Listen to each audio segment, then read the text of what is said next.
오늘 하나님께서 우리에게 주시는 말씀은 에베소서 6장 13절 말씀입니다. 그러므로 하나님의 전신갑주를 취하라. 이는 악한 날에 너희가 능히 대적하고 모든 일을 행한 후에 서기 위함이라. 아멘.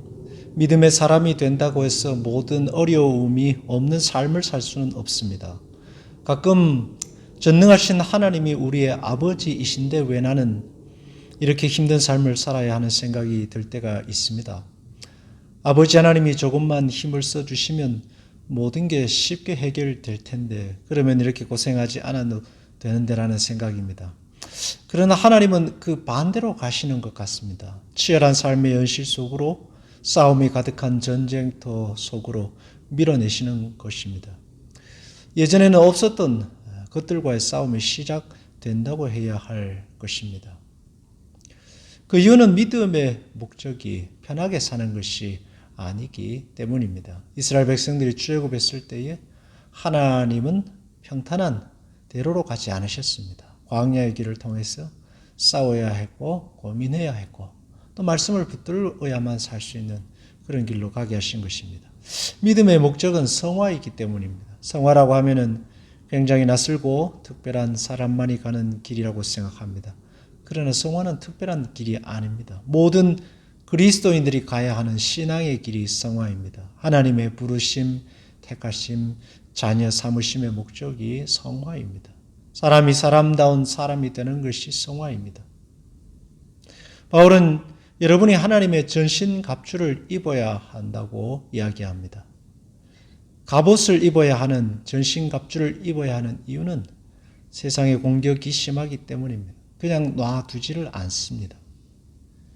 세상은 악한 사단이 역사합니다. 하나님의 세계에 대적하고 하나님의 가치관을 무너뜨리고 신자를 집어삼키기 위해 우는 사자와 같이 으르렁거리는 것이 세상입니다. 먹고 마시고 입고 일하고 생각하는 모든 것들이 세상은 하나님의 방식과 정반대입니다. 그것 자체가 공격입니다. 이질적입니다. 신자는 세상 속에 이방인처럼 느껴집니다.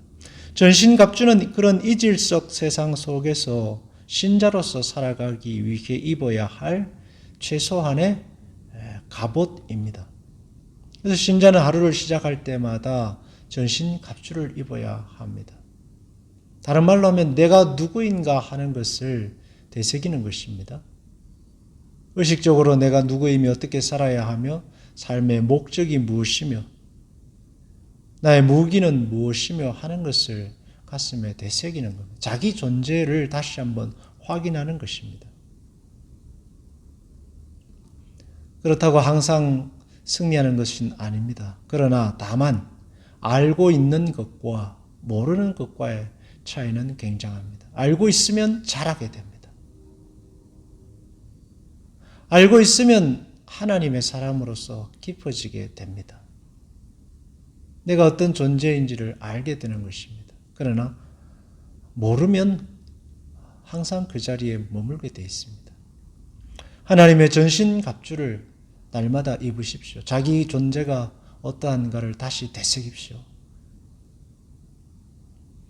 하나님의 손길을 깨닫게 될 것이고 점점 더 신앙의 길로 나아가게 될 것입니다.